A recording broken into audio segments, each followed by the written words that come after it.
But just to get started here on time, I appreciate everyone's attendance. Thank you in advance to Paul, Gilbert, and Josh. And yeah, the floor is yours, Paul. Thanks, Julia, and greetings, everyone. Welcome to the virtual San Diego Service Academy Career Conference.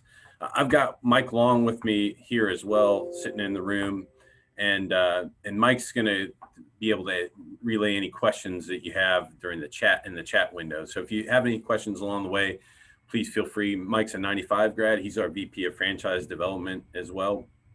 So I'll just begin. Here's what we're going to cover. And what we're trying to do is use kind of my personal experience and my experience in dealing with veterans in transition to help frame this franchising discussion a little bit perhaps better and suited for all the folks in the audience. And so what I want to start with is really starting with the why. You know, why should you consider this? Why is it a good option for you? Then talk about what perhaps might help you get there and define your purpose in some ways I think really have helped me in the past communicate with veterans who are transitioning to help them find out what they're going to do in their phase 2 of life. Then we'll cover some franchising basics and then some, in our experience, some challenges that I've personally faced and we see people face in business in general, and perhaps how franchising as an option can help overcome some of those challenges. So I'll get started with starting with why, and you've heard this before, kind of in the Simon Sinek TED Talk, etc. And here's what I found. When people asked me, what do you want to do? The answer was, I didn't know what I wanted to do. And when I've asked fellow veterans what they want to do when they transition, that's typically the same type of answer. They don't know. They've been happy doing what they've been doing, particularly if they've been spent 20 years or so in a career. And they're not necessarily inclined to do what they've continued to do in the military. Sometimes that doesn't even work if you're a fighter pilot or an infantryman or something like that. So they're interested in less about, and what you want to do. Those are kind of the questions that need to be answered. But really, if you take yourself to what's important to you, here's some of the answers that I commonly find. You know, quality of life. You want to live in some geographic location close to family or kids going to college or something. You want to be involved with an organization that has a mission and a purpose. Be part of something bigger than yourself and have a similar culture, norms, values, and be surrounded with the same type of teammates that you are surrounded with in the military. And this isn't a commercial for Vet Corps, but it's a commercial for helping you determine what those things are that are important. And if you start with those things, in general, I think you're going to be much more satisfied, particularly in your first position coming out of transition from the military. The other thing I would tell you is, warning, don't let your ego get in the way. And what I hear from a lot of people is they'll start with compensation, which is typically for folks like us, the least important thing. But they've got in their mind fixed, you know, I retired, I'm transitioning as a lieutenant colonel, so I at least want to make what I was making in active duty. And I think that's a flawed assumption, and it's really based on your ego. Because if you're intellectually honest with yourself, you only need, if you're a transitioning retiree, you really only need to make about half what you made when you consider in potential VA compensation, BAH, all those types of things to maintain your current quality of life standard of living. And so if you find those other things and kind of let your ego take a break, and you find the quality of life, location, mission, purpose, all those other things, then you'll be much more happier. And when you're happy, you get into that organization and you knock it out of the park, and compensation rapidly follows. So just kind of a word of caution and some things to think about how you frame what's important to you versus what you want to do, because I think a lot of us oftentimes don't know what we want to do. So with that, I found this Venn diagram that I think helps one determine that. And I call it the sweet spot. And if you've seen this before, bear with me, but I hadn't really seen it posed in this way. And it's really trying to find the intersection of what you love doing, what the world needs, what you can be paid for, and what you're good at. And if you can find the intersection of all four of those things, then for me, that's a sweet spot. In our case, as a franchisor offering franchisees, awarding franchisees, we want people to be there. And if they're not there, then it's not a good fit for us. It's not a good fit for us, and it's not a good fit for them. And so as I build this slide, what we've done at VetCore is kind of help answer those questions in our minds, why VetCore may be a good fit. Now, it doesn't have to be VetCore as a brand, and the other folks involved here can kind of help you determine what those answers are for other brands as well. But I think it's a good way to help you find what really is going to drive your train, what gets you excited, makes you want to get up every day, come to work, but really start a second career in something that you can be passionate about, you can feel good about, you can make money doing, and you can develop expertise in that particular area. And then as you do that, I think the other folks are going to talk about it a little bit as well, but then you want it to be sustainable too. So, fast food restaurants, as an example, have been a challenge under the pandemic. So you want something to be pandemic proof as well as recession proof. And we can talk about more of those questions and answers, and the other guys I think will help you guide yourself along in those lines of thought as well. So let's talk just a little bit about franchising basics and what there is to learn. And frankly, when I started VetCore, I started it in 2013 when I retired, and we weren't a franchisor. We were a company that started from scratch. We're a restoration company. And okay, that really wasn't what necessarily lit my fire, but helping veterans, and it's part of our mission, it is. So when we started looking at going into franchising, I really spent 2 years going to the International Franchise Association conferences. I enrolled in this program called Certified Franchise Executive. It's a continuing education program, which really allowed me to understand the franchising industry, and that formed the basis of what I'm about to talk about. And I encourage you to do that. The folks here can help you as franchise consultants, but also the International Franchise Association, VetFran, et cetera, can help answer a lot of these questions. So franchising in its essence is really the right to use the brand or the intellectual property in typically a specific geographical area for a specific purpose. And those things are outlined in documents, either through the franchise agreement or the franchise disclosure document, which we'll talk about more. But essentially, that's what you're doing. You're able to take someone else's concept and apply it. You buy the license to use it in a specific area.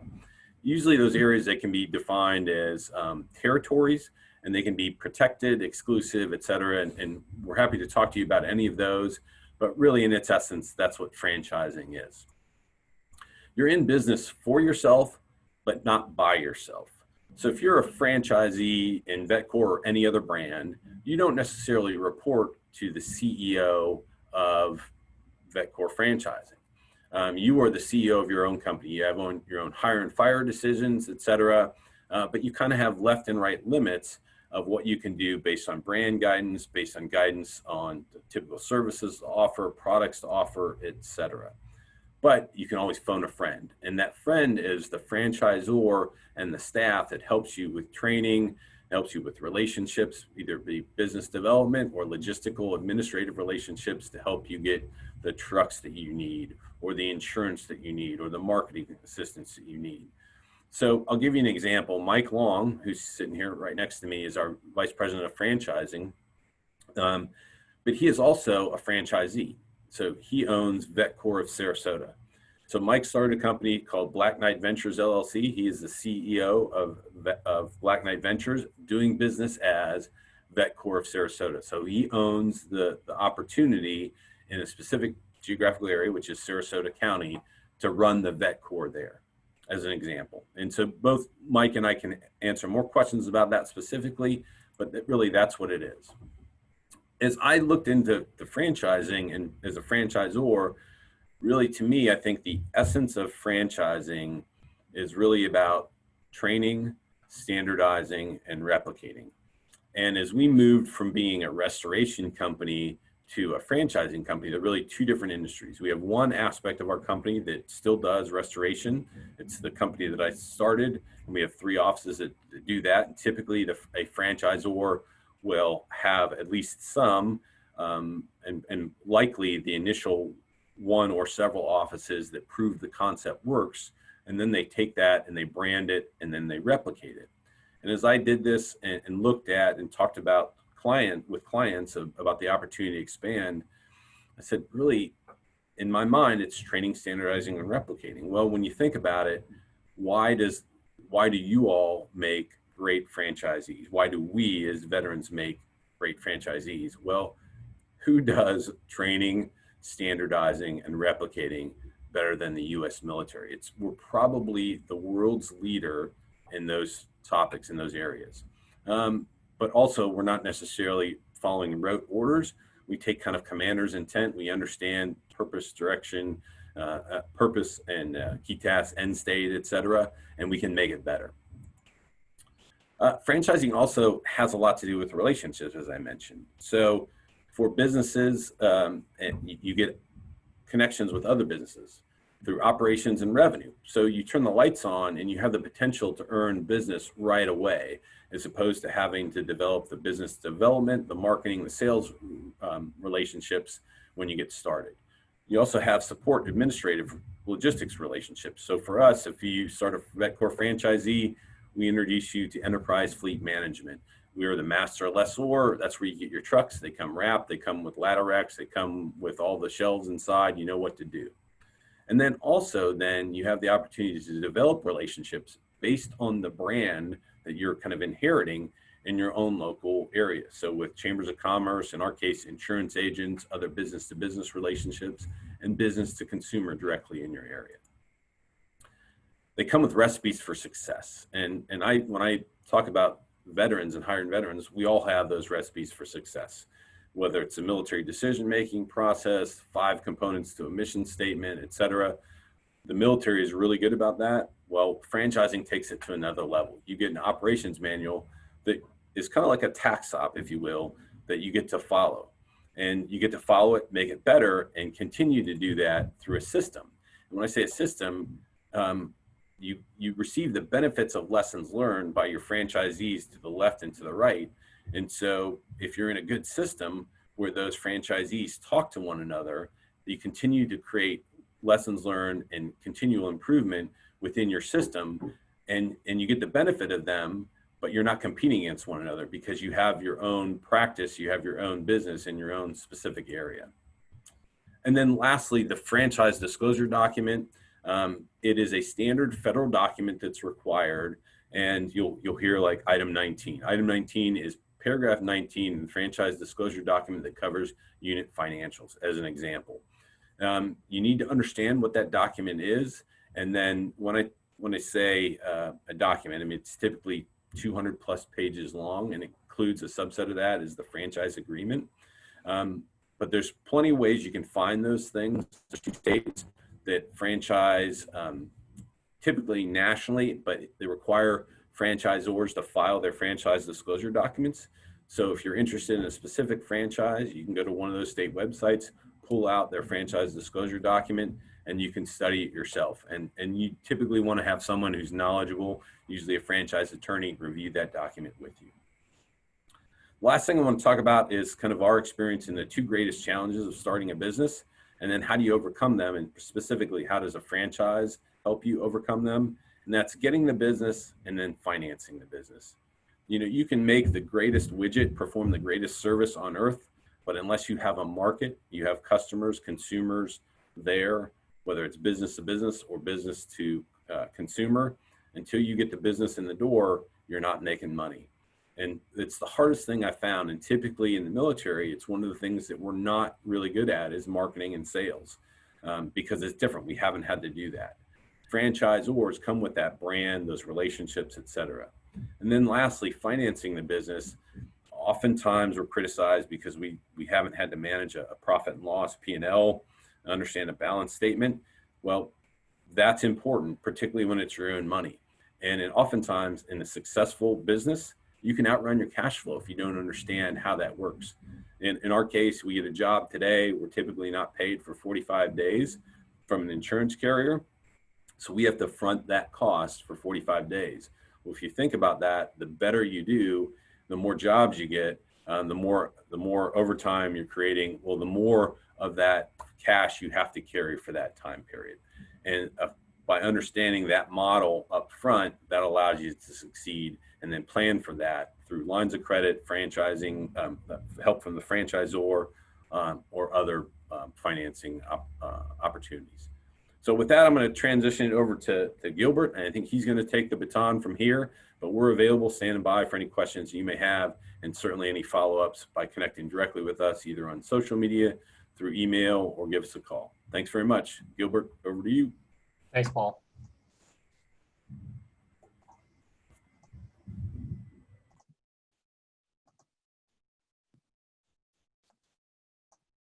All right, so good morning. My name is Gilbert Seguid, and I want to be discussing the different options for transitioning military officers. I'm actually really excited about sharing, these options because I personally have gone through all of them, well, actually most of them, from transitioning as a naval officer to going into corporate America to being an entrepreneur.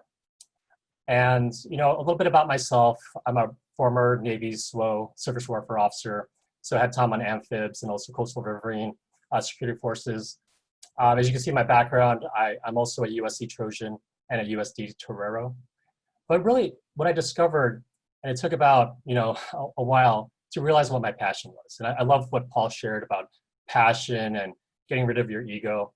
But what I discovered my passion, my true passion and commitment in life, is to empower military veterans in their next mission in life.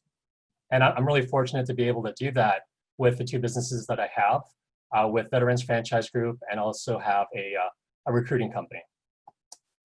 So what I want to do is I want to share this quote with you. It's one of my most favorite quotes. I'll let you guys read it, but also generate it. The master in the art of living makes little distinction between his work and his play, his labor and his leisure, his mind and his body, his education and his recreation, his love and his religion. He hardly knows which is which. He simply pursues his vision of excellence at whatever he does, leaving others to decide whether he is working or playing. To him, he is always doing both. And I share that because whatever option you guys go for, whether it be starting a career, going to school, or starting a business, I empower you to be good to yourself. Meaning there's going to be a lot of ups and downs, a lot of challenges, a lot of mistakes, but take those as all lessons learned, because it really has taken me 10 years since I transitioned to succeed in corporate America, to hate it, to building businesses, to failing, to eventually finding my passion and being successful. So since you're on this webinar, I imagine that you guys are either interested in being an entrepreneur or curious or actually have hard plans to being an entrepreneur. Well, like Paul said, I wasn't. I was like, when I get out, I'm this 4-and-out young lieutenant. I want to make $100,000 a year. And I was hard set on that, right? Because, well, hey, on deployments, tax-free, that's how much I made, so I want to make that. Well, what was cool though is that because I'm military experienced and because I networked and used a recruiter, I was able to find a really awesome job. And my first job, I was a technical services manager where I climbed the corporate ladder. Then I became a recruiter, and then I got into technical sales. And I made the money. I got a lot of really cool perks, flew first class all around the world and business class on the company's dime. I even recruited for SpaceX, and I think that's a really cool perk to be able to go there and get free yogurt inside. But what I found through all those careers was I really was lost, right? I didn't know what my passion was. And luckily I was able to get bit by the entrepreneurial bug and give me the courage to quit my job. And that's actually a picture of me on my last day. It's a friend's cubicle, but I did have that quintessential paper box as I quit. So you can see that there are pros and cons. Obviously pros, climbing the corporate ladder, there's a lot of benefits there, salary, stability, but there's also cons. And I write these cons from the viewpoint of an entrepreneurial veteran, where you may not see the fulfillment, you may not have the sanity, and not see the true salary of working in a career. And what I mean by true salary is, well, hey, I was working 80 hours a week. Even though I was making good money, there was time to travel, there was all these other times. When it comes down to it, was it really worth it? For me, it wasn't. So this is a really crazy statistic, and this is from an article in Inc. magazine a couple years ago, and it's astonishing, right? And you kind of wonder, why did our grandfathers, great grandfathers become business owners? You think of, I forget the name, but the guy who created Taco Bell, he's a Marine Corps veteran, created created a business, and then also a franchise, and it is what it is now. And Domino's Pizza, and there's all these other military veterans that started businesses, but now it's only 4.5% of us now. Well, you have to look at what makes veterans entrepreneurial. Whether if you had a shore duty, maybe you had a shore duty or an office job where you weren't deployable and you were able to create that side gig, but most of us haven't, right? What I implore you to do is, what I want you to do is to look at your experience in the military and look at that mission that you were so successful at. But when you were actually planning and doing it, you're like, this is not gonna work. I don't have the money, I don't have the people, I don't have the parts. I've been on deployment without parts. It sucks, right? But we did make it. Well, that resourcefulness and that commitment to mission are the very skills that makes entrepreneurs successful, primarily veteran entrepreneurs successful. And what I think the reason why veterans don't start businesses is three things. I think it's mindset, the high risk, and also the training. So let's start with high risk. When I discovered business ownership and franchising, the first thing I thought was Subway. Like most people think of restaurants as franchises, right? Well, when I found out, I was like, well, I don't want to spend $400,000 my life savings and a loan to make sandwiches, because I honestly thought I would be making sandwiches. So there was a lot of risk there, but there was a lot of unknowns that I didn't know.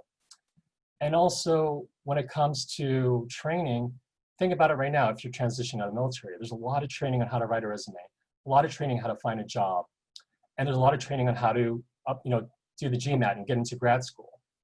But how much actual training is there to start a business? People question, well, you can't teach somebody how to be an entrepreneur, but there's certain factors that you can, but they're just not out there. And then mindset. I think mindset was the biggest thing for me. Growing up, parents immigrated from the Philippines here in the 80s.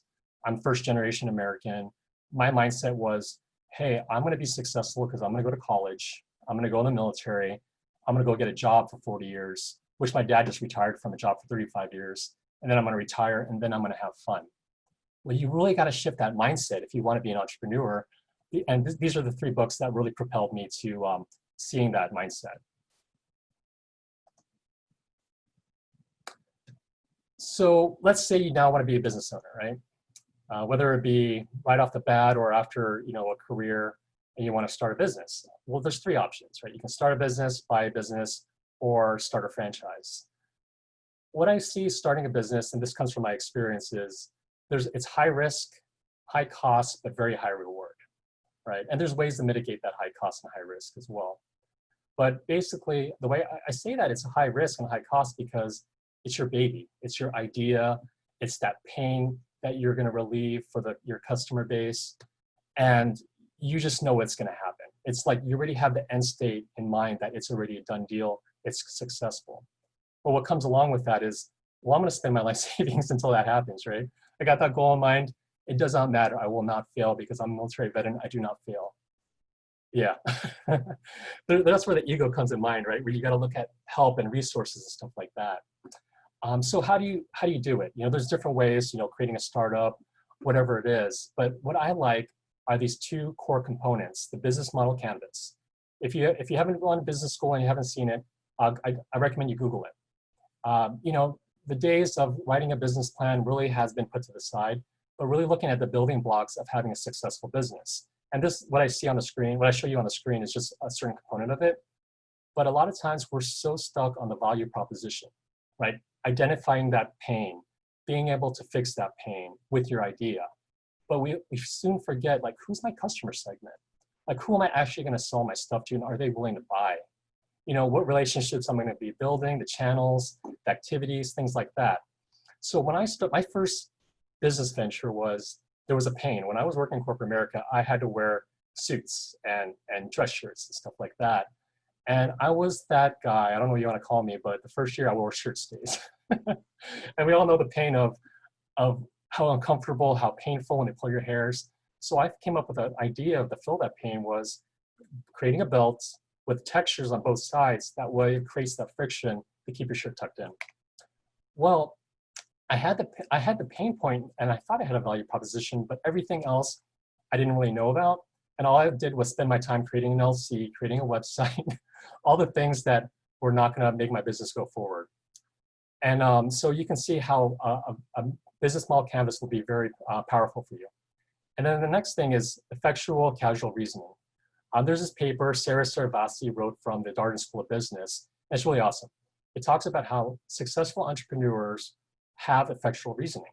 And what that means is they take the three components of their means: who they know, the networking, the military veterans that they know, the people they served with, what they know, their education, their personal experience from the military and the civilian world, all that.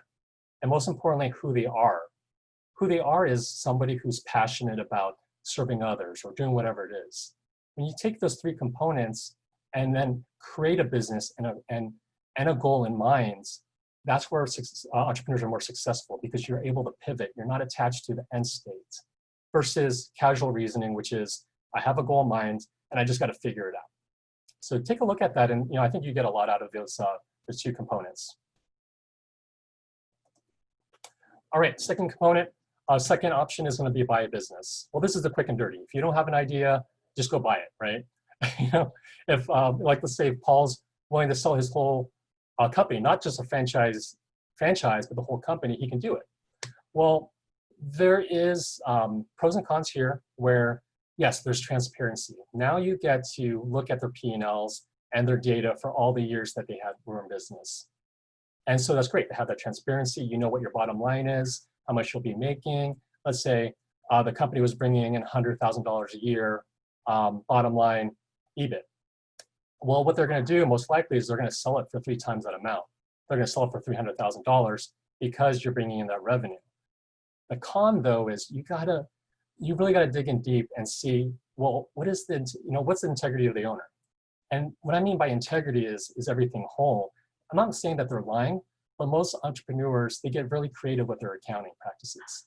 Meaning, yeah, you're making 100K, but like maybe they didn't even pay themselves, right? Or some certain component where, well, yeah, the 100K really isn't enough for me to be sustained.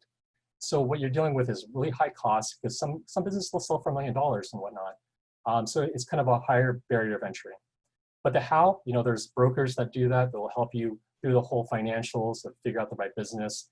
And then there's, you can go online, like Biz Buy Sell is a good resource to look for the right business. And they sell franchises, but they also sell mom and pop or established businesses out there. All right, and so franchising. I know I got 3 more minutes left. And I know that Josh is gonna talk more about franchising, but I think that this is the holy grail when it comes to business ownership for veterans, because like what Paul shared, our skills and experience of being able to follow a standard operating procedure, but knowing how to pivot if the procedures or everything runs amok, our ability to be mission focused are the very same things that franchise companies are looking for. And the funny thing about it is, well, not funny, but what's interesting is that franchise companies are looking for that, because the things that make a franchise fail a lot of times are these civilian business owners that they don't know how to follow an SOP. Maybe they're savvy business owners, but they're too entrepreneurial that they just want to do it themselves. And that's a recipe for disaster. I like it because there's a lower cost of entry coming in because it's a new business, but again, it's an established business that has been repeated. The only cons that I can see really is that location. A lot of times these established franchises, they already they're not available. Like in San Diego, there's a lot of franchises that they're already established. But the way I see that, it's a good thing, because you don't want a franchise company that's going to sell another franchise right next door to you and have you that internal competition. So yeah, there's cons there, but there's also a lot of pluses. And you can use a broker to find a franchise. I'm a broker, and I'm basically kind of like a recruiter, right? I'm a subject matter expert in the franchises that I sell. I want to be able to guide you and hold your hand through that whole process, to educate you, to show you and help you with asking the questions that you should ask. Because you might not know a lot about franchises, but you want to rely on a broker to help you ask those specific questions. And so with that, there's hundreds of thousands of different franchises that are out there, and it can be very overwhelming. So use your resources, use a broker, research online, talk to people, do everything you can to get the information you need to start a business. So that's all I got. I really appreciate you guys' time, and I'll be available for questions at the end of the session and also throughout this week. Just make an appointment. Thank you. Hey, Gilbert, this is Julia. Real quick, we just had a question that maybe if you're not the most appropriate, then definitely Josh in a bit. But what is the most common way new franchisees find the investment funds to even begin? That's a good question. So in my experience, what I've seen is they get very creative. So most people will get a loan, an SBA loan or whatever funding source they have. I like using and referring financial brokers to my clients because you're not just going to a Wells Fargo and getting whatever they're offering, right? These brokers, yes, they provide, you have to pay a percentage within your loan, but they can give you the best option for what fits you. A lot of times these guidelines, they're pretty strict. You have to be able to qualify for these loans, whether it be a FICO score above 680, the higher the better, and having that liquid capital in your bank account as well is important to get qualified. A lot of times, I sell businesses between $100,000 to $200,000, and what they're saying is that you need to have at least $40,000 in the bank to even get qualified, right? But there's also different various ways of getting funding. I have a broker who somebody was didn't qualify for the SBA loan because they didn't have enough liquid, but they were able to get private funding where it was lines of credit. But you have to be careful with that because if you have a franchise that you need to put in $200K and you have operating capital and you have a lot of employees and you have to use it up, that might not be the best solution. But for his solution, it was actually good because he had a service-based company. It was business to business. And the way it worked was he went out there and sold. And once he got a contract, which he was paid every month, he was able to go out and find people and supplies and everything like that. So hopefully I answered you guys' question. If not, please ask again. Awesome. Awesome. Thank you very much. Awesome. All right, Josh. Right. So I'm going to share my screen. All right. So I am Josh Jemison. I'm a graduate of the Naval Academy 2014. After that, I went to the Marine Corps. I became an infantry officer for 5 years. Had my fill of eating crayons, got out and I actually went to China for 6 months. I did an immersion program where I learned how to speak Mandarin and learned how to do some Kung Fu. And then I came back to the States and I realized I don't ever want to work for the man again, whether it's, a big company or whether it's, it's going to whatever. So I started working with a franchise consultant and we went through some options, and what we found was that I was a pretty good fit to be one myself. And so I started Tracer Consulting. I used the name Tracer because back when I had hair and I could run, my instructors called me Tracer because I looked like a little red tracer running around. So that's where that name comes from. And it's now this is what I do. I got trained, fully certified. My brother's my partner, and we help veterans. We pivoted. After a few months, I realized I just really like helping veterans. I worked with civilians and veterans, and I was like, I just want to work with veterans after this. It's much more fulfilling to help veterans get into business. So now that's all we focus on. All right, so what a consultant does. I'm going to talk about what a consultant does, some funding. I know there was questions there, industry, stuff like that. So a little bit more in the nitty gritty. So like Paul was saying, right, we want to know what's important to you. We get to know you. We want to know what's your earning goals? What are your lifestyle goals? Your skills, your interests, the amount of time, money, and energy you're willing to invest, because it takes all three of those things to be a successful franchise owner. And if you don't want those things, maybe it's passive, because we do have passive opportunities. We have owner-operator opportunities, and we have semi-passive, right, for a mix of those two things. We're going to get to know your personality. I use a franchise personality assessment, and that also tells the values, and we'll figure out the culture you want within the business. And we take all that stuff and we go into our inventory and we search for some franchise that we think are a good fit for you. And we'll present those to you. And you'll say, of those 3 to 5 that we presented, I really like these 2. I really like these 3. Awesome. Great. we're going to introduce you directly to that franchisor, and we're going to take off our like matchmaking recruiter hat, and we're going to be now like a trusted advisor, right? So we'll guide you through the process. There's a lot of research that goes on. That's what the next slide's about. And we're there to bounce ideas off of, refer funding partners, refer lawyer partners. Someone asks something that people are blindsided about. A lot of times, if they're not retired from the military, all of a sudden they realize that, oh, I need insurance, and we'll refer business insurance partners, stuff like that, right? And it's all free because we are recruiters, right? So we represent hundreds and hundreds of franchises, and the franchise disclosure document says exactly how much you're going to pay for that franchise, so they can't charge you more for using us. So whether you use that, you go straight to them or you use us, same price for you. So it's a good deal. The next thing I'm going to talk about, right, is franchise research. This is heavy. It's 2 to 3 months usually from the time you speak with us to the time you make a decision. So all the time in between is just education. We're not going to ask you to make a decision. All right. So it starts off, of course, with personal research. Go to the website, learn a little bit about what we introduce to you. It's going to be ongoing. But it starts right with the intro call. So we're going to introduce you for a quick 15, 30-minute call to these franchisors that we think are a good fit. And they'll answer whatever questions that you have. And they'll tell you a little bit more about their brand. And then you're going to decide there if you want to go into the more formal discovery process. And if you do, then I recommend you get all the way to validation. Okay. And so between intro calls and validation are a number of webinars. One's going to be diving a little bit deeper into the concept. There's going to be one about the demographics of your region. There's going to be some about the unit economics. There's going to be one about explaining the franchise disclosure document. There's a lot of information. Every franchise does it a little bit differently, right? But they're all going to talk about that stuff. You'll receive, like Paul was saying, the franchise disclosure document, which is what franchises must submit to the Federal Trade Commission, as well as what's called registration states, in order to be allowed to open franchises in that territory, whether it's the United States or the specific state, right? And it includes 23 items, and it's things that you must know if you're going to get into business with these people, right? Because you're a partner at that point if you're a franchisee. So you need to know what's the background information of these franchisors. Are they honest people, right? There's going to be litigation. Have they run businesses like this before? How long have they been doing it? All that stuff. Item 7 is the broken down costs, right? So I'll tell you, it'll be, between this much and this much, but they'll tell you, okay, the franchise fee, boom, this much.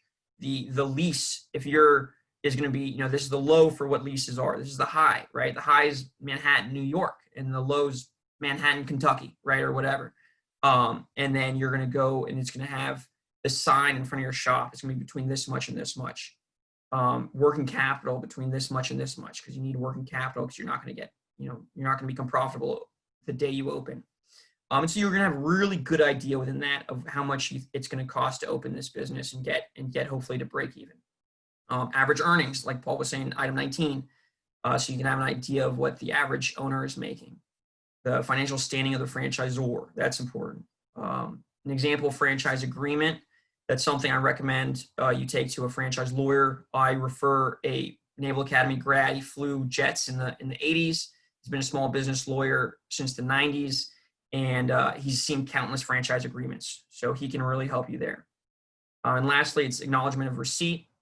And that's important because the Federal Trade Commission says you have to have this for 15 days before you can sign to start this franchise, because they don't want people being hard sold on a franchise in a day, right? The franchise industry is huge. You're talking billions of dollars a year, millions of jobs, and the government has to make sure that the people who are opening it are hardworking Americans they know what they're getting into, and they have great opportunity for success. Okay, so once you have all that information, you'll go into a validation, right? And that's where you call current owners, and you want to talk to, I say at least 5, right? You want to know the new owners. Hey, what's training been like recently? You want to talk to old owners. Hey, what's the relationship like after you're up and going? And we're going to give you lots of questions that you should ask that we recommend, and that's really where you're going to get the inside look is in validation, because they've got nothing to lose or gain if you join the franchise system. They're going to tell you the honest truth. And I've had people decide they don't like a franchise after validation, right? They're going to be brutally honest in validation. And then once, if you like what you hear after all that, it's what's called a discovery day. And the discovery day usually is at the headquarters. You'd fly out there, but with what's going on with COVID, most of them have pivoted to online. They do it over Zoom. It's 5 or 6 hours of really getting to know that franchise, really getting to know the CEO and the people that you're going to be dealing with on a day-to-day basis, because they want to make sure that when they award you the franchise, right, a great franchise doesn't sell franchises. They award them to people that they know are going to be successful. And you want to know, right, am I going to get along with this group of people for the next 10, 20, 30 years? Right? So this is very, very important. And after discovery day, they will award you the franchise agreement. Okay. And you have to have that for 8 days. So you use that time to go to the lawyer and have him look over it and explain it and all that stuff. And then that's when you're making your decision. So a franchise consultant won't push you to make a decision until that point, because you don't have the information needed to make the decision until you get all that information, right? So at any point you can say, I'm good. That's not what I want to do. I found a job somewhere else, whatever. And that's fine too, right? COVID's the elephant in the room, right? Everyone wants to know, what industry is COVID resistant? Well, VetCor, right? Pipes didn't stop bursting because COVID's around, right? But there's other stuff that are doing great too. I'm sure everyone can think of cleaning, right? Commercial and residential. A West Point guy was working with me, just started a crime scene cleanup, right? So that crimes aren't stopping. The home services is doing really well because people are in their homes. Advertising and marketing, because businesses need more advertising now. We can go on, right? Senior care is always going to do well. And besides what's on here, there's a ton more industries, right? But I just wanted to give you an idea that we're not going to pigeonhole you into restaurants or Subways or 7-Elevens or whatever, right? We're going to find you something that really, really fits you. And this is the research you do. We do research too, because we want to make sure that we're going to recommend franchises that you're going to succeed in, right? So this is our research. And funding, right? That's what everyone likes to talk about. The funding is, right, so how much do you apply for? So initially when we ask you to speak with our funding partners, right, we work with some of the top funding companies in the country, as well as some that do specifically military funding. And they're going to tell you what your reach is. So that's a non-hard credit pull, right? It's a soft pull, right? They're just getting me an idea of what you can do, so that you're not looking at $1 million franchise, right, if you can't get $1 million from the banks. Franchises have partners as well, right? Some banks love certain franchises and they'll give you the best terms available. That's great. And then some people like using local credit unions because they're a local business. They want to deal locally. And so they get a loan from their local credit union. That's great too. So to give you an idea, right, if you're looking for $150,000 and under, right, especially because you're a veteran, right, these are veteran terms, you're looking at like a 12% cash injection. It's a home base, right? You can't use this money for a build out. And that's a SBA backed loan, right? And there's some other perks that we can talk about as well. If you're looking for over $150,000, or if there's a build out required, you're looking at a 20 to 30% cash injection. They're going to look at your credit history. They're going to make sure you have collateral to back up the loan. They're going to look for post-cash injection liquidity. Now they're looking at industries, right? They're looking at experience. You're all leaders, right? So you have leadership experience, but they're a little bit more careful right now with what's going on with COVID, that they want to make sure banks are giving money to franchisees who are likely to succeed. Okay. Of course, there's friends and family funding, right? FFF. And we can help you creating the pitch to convince the friends and family that this is actually a great investment, which I believe it is. Gilbert referenced the E-Myth by Michael Gerber. And in that book, he says, right, franchising is a money-making machine, because it is. It's really amazing what you can do if you have the business plan that's been vetted and it's been tested hundreds of times. You just need to get in there and do it. And lastly, vet2CEO, vet2ceo.com. They offer free classes for entrepreneurs or for veterans that want to be entrepreneurs. It's one night a week, 2 hours. They talk about funding. They have a funding page of who their partners are, and I recommend them because not only is it a great class, but I took the class and the whole time they're talking about how great franchising is, so they'll back me up. And lastly, they do a funding academy, right? So if you decide you don't want to do franchising, you want to go your own route, the funding academy there is a mandatory donation, but that is something else that you could consider from vet to CEO. All right, so that's it for me. Tracer Consulting, that's my information. I also put it in the chat.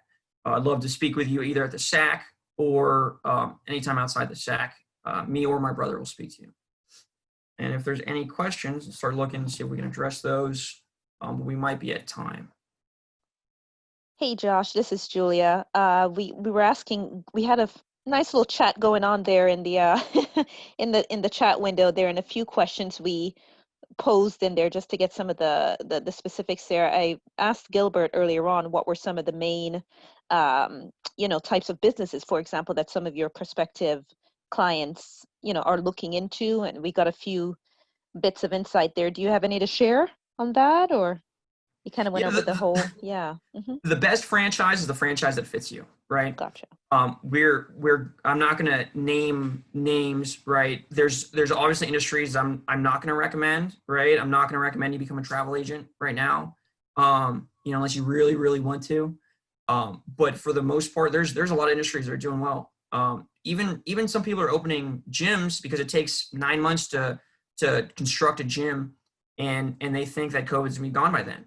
If you're willing to do that, and yeah, let's do that. And that's something that most people say, oh, that's crazy, right? Some people are doing a lot of passive stuff. They want to invest, they want to diversify outside of the stocks. They want to invest in businesses, and we can help with that too. So yeah, Great. there's no one category. Great. And then for all the panelists, really, I guess we can end on this one. One of our attendees asked, are you required or highly recommended to have an MBA prior to starting your franchise?